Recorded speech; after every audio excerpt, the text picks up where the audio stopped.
കുരങ്ങന്മാരിവിടുത്തെ പൂജാരിമാർ പഠിപ്പിച്ചു വെച്ചിരിക്കുകയാണ്. പഠിപ്പിച്ചു വെച്ചിട്ട് വെറുതെ നമ്മുടെ പണം തട്ടാൻ വേണ്ടി പഠിപ്പിച്ചു വെച്ചേക്കാണെന്ന് പറഞ്ഞു. അപ്പം പൂജാരി പറഞ്ഞൊരു 10 രൂപയുടെ കടല മേടിച്ചു കൊടുക്കാൻ പറഞ്ഞു. ആ കപ്പലിനെ മേടിച്ച് ഇങ്ങനെ കയ്യിലിച്ചു. കുരങ്ങൻ വന്ന് ഈ കപ്പലെടുത്തുകൊണ്ട് പോയി മുകളിൽ പോയിട്ട് കണ്ണടഞ്ഞ് തിരിച്ചിട്ട് അവനൊക്കെ അടിയുടെ കുറവാണെന്നൊക്കെ പറഞ്ഞ ഈ സി ഐ ഉണ്ട്. അദ്ദേഹം പതുക്കെ തൊഴുതിട്ട് തിരിച്ചിറങ്ങുമ്പോഴത്തേക്ക് വന്ന് പുറകിൽ ഒറ്റ അടി കുരങ്ങൻ ഈ ഗ്ലാസും പേഴ്സും കൂടെ എടുത്തു.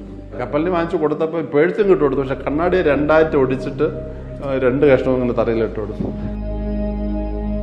ജീവിതത്തിൽ ഒരിക്കലും മറക്കാൻ പറ്റാത്ത ദിവ്യ മുഹൂർത്തമാണ്. അപ്പോഴാണ് തുളസി ഇത്രയും വലുതാവോ, ഇത്രയും മരമാവോ എന്ന് പറയുന്നത്. ഇങ്ങനെ ചുറ്റിപ്പനഞ്ഞ് അത് വടവൃക്ഷമായി നിൽക്കുന്ന കാഴ്ച, തുളസി വലിയ മരങ്ങളായി നിൽക്കുന്ന കാഴ്ച, മുരടിച്ച് അറിഞ്ഞോ അറിയാതെയോ നമ്മളിങ്ങനെ ഇഴുകിച്ചേർന്ന് അദ്ദേഹത്തിൻ്റെ ആ ജീവിത കഥകൾക്കുള്ളിൽ ഇങ്ങനെ അലിഞ്ഞു ചേരുന്ന ഒരു കാഴ്ച. മൗനമായിട്ടാണെങ്കിൽ നമ്മളിങ്ങനെ അതിനോട്ട് ഇഴുകിച്ചേരുകയാണ്. രാജേട്ടാ നമസ്തേ. നമസ്തേ. യാത്രകൾ ഒരുപാട് ചെയ്തു. നമ്മൾ പല വീഡിയോകളും യാത്രയെക്കുറിച്ച് അങ്ങയുടെ വീഡിയോ കാണുമ്പോൾ പലരും താഴെ കമൻറ്റ് ചെയ്യുന്നത് ഈ കാണുന്നവർ സ്വയം യാത്ര ചെയ്യുന്നൊരു ഫീല് ഉണ്ടായി. അതുകൊണ്ടാണ് കൂടുതൽ അങ്ങയുടെ യാത്ര ഞങ്ങൾ ചോദിച്ചുകൊണ്ടിരിക്കുന്നത്. ഇത്തവണ പറയാൻ പോകുന്ന യാത്ര ഏതാണ്? ചേട്ടന് ഏറ്റവും കൂടുതൽ ഇഷ്ടപ്പെട്ട യാത്രയാണെന്ന് തോന്നുന്നു. യാത്രകളെല്ലാം ഇഷ്ടമാണ് എങ്കിലും ഈ ഹിമാലയം കഴിഞ്ഞാൽ പിന്നെ നമ്മൾ ഒരുപാട് സ്ഥലത്ത് യാത്ര ചെയ്തിട്ടുണ്ട്. അതിലേറ്റവും കൂടുതൽ ചരിത്രപരമായിട്ട് മുമ്പിൽ നിൽക്കുന്നതാണ് ആഗ്ര കോട്ടയും അതുപോലെ ശ്രീകൃഷ്ണൻ്റെ വൃന്ദാവനവും താജ്മഹലും ഒക്കെ. താജ്മഹൽ ഒരു പുതിയ ചരിത്രമൊന്നും അല്ല, അറിയാം, അതിനെക്കുറിച്ച് വേറെ ഒന്നും പറയാനില്ല. പക്ഷേ ഈ യാത്ര അനുഭവങ്ങൾ വളരെ വലുതാണ്. പ്രത്യേകിച്ച് നമുക്ക് ഏറ്റവും കൂടുതൽ ഉത്തേജകം തരുന്നത് വൃന്ദാവനത്തിൽ ഞങ്ങൾ പോകുമ്പോൾ ആ കാളിന്തി നദിയിലേക്ക് ഇറങ്ങാൻ വേണ്ടി പോകുമ്പോൾ യാത്രക്കാരെല്ലാം നേരത്തെ തന്നെ നമ്മുടെ ഗൈഡ് ഒരു നിർദ്ദേശം തന്നിരുന്നു. ഇവിടെ ധാരാളം കുരങ്ങന്മാരുണ്ട്, ശ്രദ്ധിച്ചോണം, ഈ പോക്കറ്റിൽ നിന്ന് പേഴ്സും കണ്ണടയൊക്കെ അടിച്ചുകൊണ്ട് പോകും എന്ന് പറഞ്ഞിരുന്നു. അപ്പോൾ ഇങ്ങനെ വരിവരിയായ യാത്രക്കാരെ കാളിന്തിയിലേക്ക് ഒരു സന്ധ്യ സമയമാണ്, ഏകദേശം സന്ധ്യയാവാൻ പോകുന്നു. അപ്പോൾ ഇത് കഴിഞ്ഞ് നമുക്ക് തൊട്ടടുത്തുള്ള ഹരേകൃഷ്ണ പ്രസ്ഥാനത്തിൻ്റെ അമ്പലത്തിലേക്കാണ് പോവേണ്ടത്. അപ്പോൾ വൃന്ദാവനത്തിലൊന്ന് കറങ്ങി വരണം. വൃന്ദാവനത്തിൽ ആ കാളിന്തി നദിയിലേക്ക് ഇറങ്ങി കൈയും കാലും മുഖവും കഴുകി തിരിച്ചു വരുമ്പോൾ നമ്മുടെ വയലാരവി, പഴയ ആഭ്യന്തരമന്ത്രി വയലാരവിയുടെ ഒരു അമ്മാവൻ ഞങ്ങളുടെ കൂടെ യാത്രയിലുണ്ടായിരുന്നു. അദ്ദേഹത്തിൻ്റെ കണ്ണട പതുക്കെ, ഞാൻ എൻ്റെ ഫോട്ടോ ഉണ്ട്, ഇങ്ങനെ നെഞ്ച് തള്ളിപ്പിടിച്ചിട്ട് കുരങ്ങൻ ചാടി ഈ കണ്ണട എടുത്തുകൊണ്ട് പോകുന്നത്, പെട്ടെന്ന് എടുത്തുകൊണ്ട് പോയി. അപ്പോൾ അവിടെ ഒരു ആൽമരം കടമ്പവൃക്ഷം നിൽപ്പുണ്ട്. ആ കടമ്പവൃക്ഷത്തിൻ്റെ അവിടെ ക്ഷേത്രമുണ്ട്. ആ കടമ്പവൃക്ഷം ശ്രീകൃഷ്ണൻ ഗോപസ്ത്രീകളുടെ വസ്ത്രം എടുത്ത് കയറിയിരുന്ന ഒന്നാണ് എന്ന് സങ്കല്പം. അപ്പോൾ അവിടെ ഈ ഇഷ്ടമാതിരി വാനരന്മാരുണ്ട്. അതിലൊരു കുരങ്ങനാണ് ഈ കണ്ണട അടിച്ചുകൊണ്ട് പോയത്. അപ്പോൾ അദ്ദേഹം ഇങ്ങനെ തൊഴുതു പറഞ്ഞു, മോനെ ഇങ്ങ് തിരിച്ചതാ എന്നൊക്കെ പറഞ്ഞപ്പോൾ ആ യാത്രയിൽ നമ്മുടെ ശബരിമലയിലുള്ള ഒരു റിട്ടയർഡ് സി ഐ, ശബരിമലയിലെ special officer retired C I, അദ്ദേഹം തിരുവല്ലക്കാരനാണ്. അദ്ദേഹം ഉണ്ടായിരുന്നു. അദ്ദേഹം പറഞ്ഞു, ഈ കുരങ്ങന്മാർ ഇവിടുത്തെ പൂജാരിമാർ പഠിപ്പിച്ചു വെച്ചിരിക്കുകയാണ്. പഠിപ്പിച്ചു വെച്ചിട്ട് വെറുതെ നമ്മുടെ പണം തട്ടാൻ വേണ്ടി പഠിപ്പിച്ചു വെച്ചേക്കാണെന്ന് പറഞ്ഞു. അപ്പോൾ ഈ പൂജാരിയുടെ അടുത്ത് നമ്മളിങ്ങനെ ക്ഷമയോടെ പറഞ്ഞു, വാങ്ങി തരണം. അപ്പം കുരങ്ങൻ ഈ കടമ്പവൃക്ഷത്തിന് ഏറ്റവും മുകളിൽ പോയിരിക്കുകയാണ് കണ്ണടയും കൊണ്ട്. അപ്പോൾ ഈ അമ്മാവൻ വയലാരവിയുടെ അമ്മാവൻ പോയിട്ട് ഇങ്ങനെ അതൊരു ഒരു നല്ല മനുഷ്യൻ, അങ്ങനെ തൊഴുതു പറഞ്ഞു, മോനെ തിരിച്ചതാ. അപ്പം പൂജാരി പറഞ്ഞൊരു 10 രൂപയുടെ കടല മേടിച്ചു കൊടുക്കാൻ പറഞ്ഞു, നിലക്കടല, കപ്പലണ്ടി.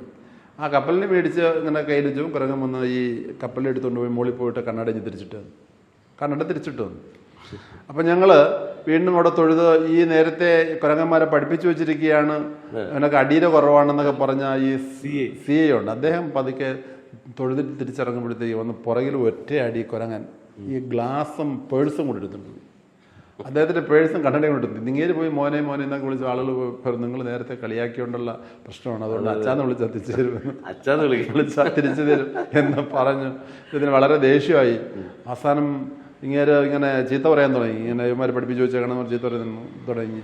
പിന്നെ അപ്പം ഞാൻ പോയി പറഞ്ഞു, സാറൊരു കാര്യം, ഞാൻ എന്തായാലും അതൊന്ന് തിരിച്ചു കിട്ടാം, കപ്പലണ്ടി ഇട്ട് തരും, കാരണം പേഴ്സിനകത്ത് നോട്ടൊക്കെ എടുത്ത് കീറിക്കളഞ്ഞാലോ. അപ്പം കപ്പലിന് വാങ്ങിച്ചു കൊടുക്കാൻ തയ്യാറായി. കപ്പലിന് വാങ്ങിച്ചു കൊടുത്തപ്പോൾ പേഴ്സും കിട്ടു കൊടുത്തു. പക്ഷെ കണ്ണാടിയെ 2 ഒടിച്ചിട്ട് 2 കഷ്ണവും ഇങ്ങനെ തറയിലിട്ട് കൊടുത്തു. അങ്ങനെ ഒരു അനുഭവം നമുക്ക് അവിടെ ഉണ്ടായി. വളരെ വലിയ അനുഭവമാണ്. പൂജാരിക്ക് ഈ കുരങ്ങന്മാരെ ട്രെയിൻ ചെയ്യും. അത് പൂജാരിമാരെ ട്രെയിൻ ചെയ്യിപ്പിച്ചു എന്ന് വെച്ചാൽ ചില കുരങ്ങന്മാരെ എനിക്ക്, പക്ഷെ എന്തായാലും ട്രെയിൻ ചെയ്യിപ്പിച്ചതിന് അവരുടെ വാനര സ്വഭാവമാണത്. അതവിടുത്തെ യാത്രയിൽ ഉടനീളം കണ്ടതാണ്, അവരുടെ സ്വഭാവമാണത്. അതങ്ങനെ ട്രെയിൻ ചെയ്യിപ്പിച്ചു. പക്ഷേ ഈ ട്രെയിൻ ചെയ്യിപ്പിച്ചു എന്ന് ഈ നമ്മുടെ മലയാളി ആയിട്ട് മലയാളി ബുദ്ധി പ്രവർത്തിച്ചതാണ്. അങ്ങനെയാണ് അത് സംഭവിച്ചത്.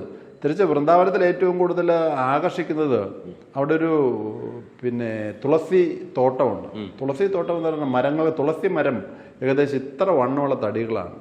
അതിങ്ങനെ മുരടിച്ച് ബോൺസായി നിൽക്കുന്ന ആ മരങ്ങൾ. അവിടെ എത്തിക്കഴിഞ്ഞാൽ അറിയാതെ നമ്മൾ ഒരു ലോകത്തെത്തിപ്പോവും. അറിയാതെ കൈയൊക്കെ ഇങ്ങനെ ഉയർത്തി ഹരേ രാമ ഹരേ കൃഷ്ണ കൃഷ്ണ കൃഷ്ണ ഹരേ ഹരേ നാടിപ്പാടി നടക്കുന്നത് എല്ലാം മതിമറന്ന് ധാരാളം പെൺകുട്ടികൾ ഇങ്ങനെ ഈ രാധമാരെ പോലെ ശ്രീകൃഷ്ണനെ ഭജിച്ചുകൊണ്ട് നടക്കുന്ന കാഴ്ച നയനമനോഹരമാണ്. നമ്മൾ അറിയില്ല അതിനകത്ത് ഒരു 2 മണിക്കൂറൊക്കെ ചിലവാക്കാൻ നമുക്ക് നിഷ്പ്രയാസം സാധിക്കും. അവിടെ ഇങ്ങനെ ആ തോട്ടത്തിനിടയിൽ, ആ തുളസി തോട്ടത്തിനിടയിൽ ഇങ്ങനെ ഹരേ രാമ ഹരേ കൃഷ്ണ വിളിച്ചുകൊണ്ട് ഹരേ കൃഷ്ണ കൃഷ്ണ കൃഷ്ണ ആ കീർത്തനങ്ങൾ പാടിക്കൊണ്ട് നടക്കുന്ന ആ ഒരു അവസ്ഥ അത് അവിസ്മരണീയമാണ്. അവിസ്മരണീയം എന്ന് പറഞ്ഞാൽ എന്താ പറയുക, ജീവിതത്തിൽ ഒരിക്കലും മറക്കാൻ പറ്റാത്ത ദിവ്യ മുഹൂർത്തമാണ്.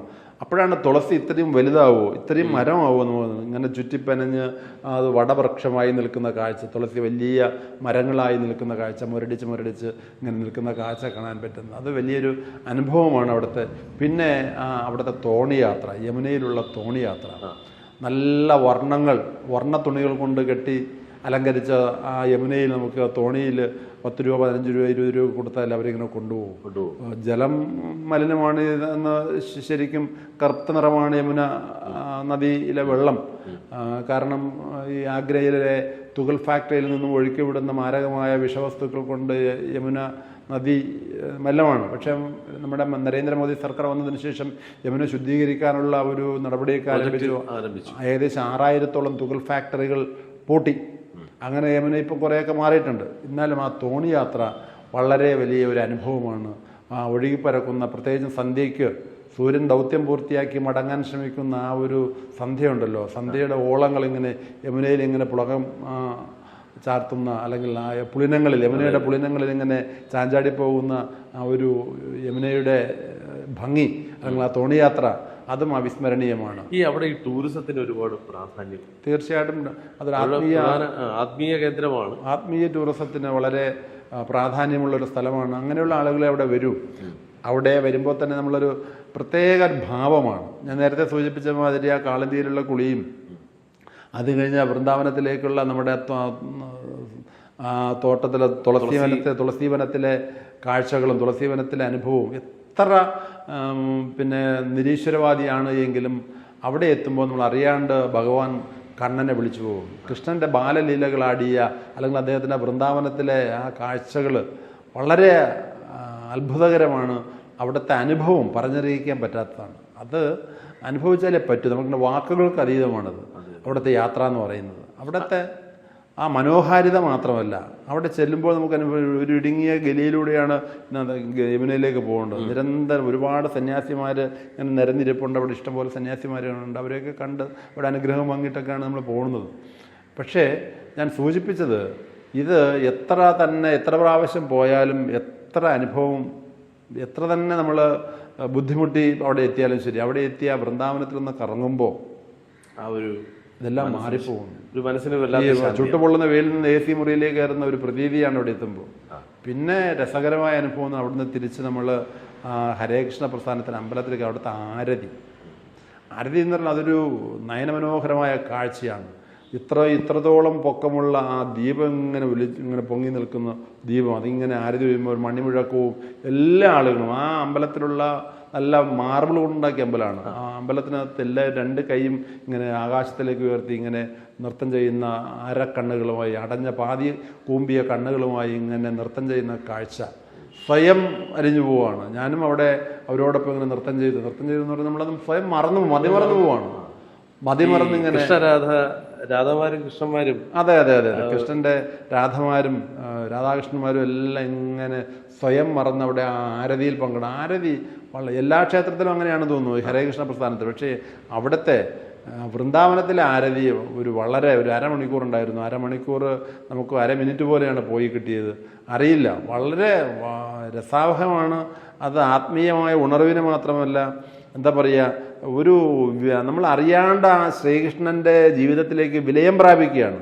അറിഞ്ഞോ അറിയാതെയോ നമ്മളിങ്ങനെ ഇഴുകിച്ചേർന്ന് അദ്ദേഹത്തിൻ്റെ ആ ജീവിത കഥകൾക്കുള്ളിൽ ഇങ്ങനെ അലിഞ്ഞു ചേരുന്ന ഒരു കാഴ്ച. മൗനം ഇങ്ങനെ എന്താ പറയുക, വാക്കുകളായിട്ട് മാറുന്നില്ല എങ്കിലും മൗനമായിട്ടാണെങ്കിലും നമ്മളിങ്ങനെ അതിനോട്ട് ഇഴുകിച്ചേരുകയാണ്. ഈ ഹരേകൃഷ്ണ പ്രസ്ഥാനമാണോ അവിടെ ഈ പൂജയും കാര്യങ്ങളും? ഹരേകൃഷ്ണ പ്രസ്ഥാനത്തിൻ്റെ ക്ഷേത്രമാണ് അണ്ടറിലാണത്. അതെ അതെ. ഞാൻ പറയും വൃന്ദാവനത്തിൽ ഹരേകൃഷ്ണ പ്രസ്ഥാനമല്ല, വൃന്ദാവനത്തിന് സമീപത്തുള്ള ഹരേകൃഷ്ണ പ്രസ്ഥാനം മറ്റൊരു ടെമ്പിൾ. ഈ വൃന്ദാവനം എന്ന് പറയുന്ന നദീക്കരയിൽ സാധാരണ സർക്കാരിന്റെ, ഇത് സർക്കാരിന്റെ കീഴിൽ സ്വകാര്യ ഇതാണ് ഈ വൃന്ദാവനത്തിന്റെ പ്രത്യേക വൃന്ദാവൻ ട്രസ്റ്റ് ഉണ്ട്. ട്രസ്റ്റിന്റെ നേതൃത്വത്തിലാണ് പിന്നെ കടമ്പ വൃക്ഷവും വൃന്ദാവനവും ഒക്കെ രക്ഷിക്കപ്പെടുന്നത്. സർക്കാരിൻ്റെതല്ല. ഉത്തരേന്ത്യയിൽ പൊതുവെ സർക്കാരിന്റെ സ്ഥാപനം കുറവാണ്. അതെല്ലാം ഈ ക്ഷേത്രങ്ങൾ പൊതുവെ നമ്മൾക്കൊരു ധാരണയുണ്ട്, കേരളത്തിലൊക്കെ ദേവസ്വം ബോർഡ് പോലുള്ള അല്ലെങ്കിൽ സർക്കാർ സംവിധാനത്തിൽ പോകുന്നതാണ്. പക്ഷെ അങ്ങോട്ടൊന്നും അങ്ങനെയല്ല അല്ലേ? അല്ല, സ്വകാര്യ അമ്പലങ്ങളും ഒപ്പം ട്രസ്റ്റുകളുമാണ്.